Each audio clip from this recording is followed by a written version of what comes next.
रविदास जी के चलल रथवा हो, रविदास जी के चलल रथवा हो, नीला झंडा लहराए गगनवा हो, नीला झंडा लहराए गगनवा, बाजे ढोल बाजे दीजे भजनवा हो, बाजे ढोल बाजे डीजे भजनवा हो, मार्केट में गूंजे नाम धनवा, मार्केट में गूंजे नाम धनवा, गुरु रविदास जी के चलल रथवा हो। रविदास जी के चलल रथवा हो।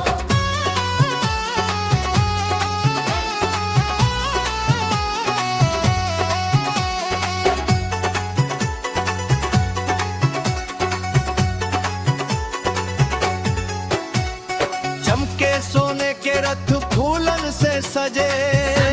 के जय जयकार सब करेला हो, चमके सोने के रथ फूलन से सजे, संगत झूमे देख के नैनवा रजे, संगत झूमे देख के नैनवा रजे, बाणी जान के दीप बिजोरे अंधियारा, गुरु गूंजे गुरु जी दरबारा, नीला रंग में रंगायल हर एक सपना हो, में मिटे दुख तबला हो, रविदास नामे मिटे दुख तपना हो, रविदास नामे मिटे दुख तपना हो, सच के राह दिखावे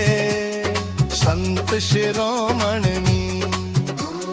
जात पात तोड़ के जोड़े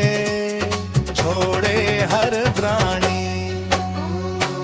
ढोलक झाल बैंजो सब बाजेला हो, झाल बेंजो सब बाजेला हो, रविदास भक्ति में मन डूबेला हो, रविदास भक्ति मन मन बेला हो, बाजार से चौक तक छाई रौनकवा हो, बाजार से चौक तक छाई रौनकवा हो,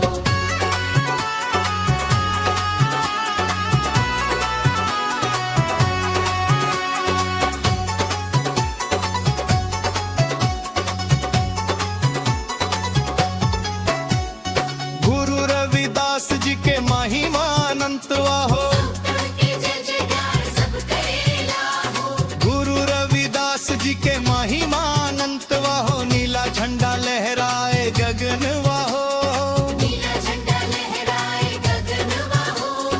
बाजे ढोल बाजे डीजे भजलवा, बाजे ढोल बाजे डीजे भजनवा हो, मार के तुम्हें गूंजे नाम धनवा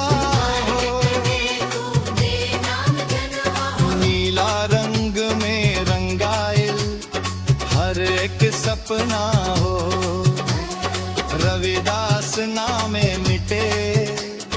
दुख तप पाना हो, सच के राह दिखावे संत शिरोमणि, जात पात तोड़ के जो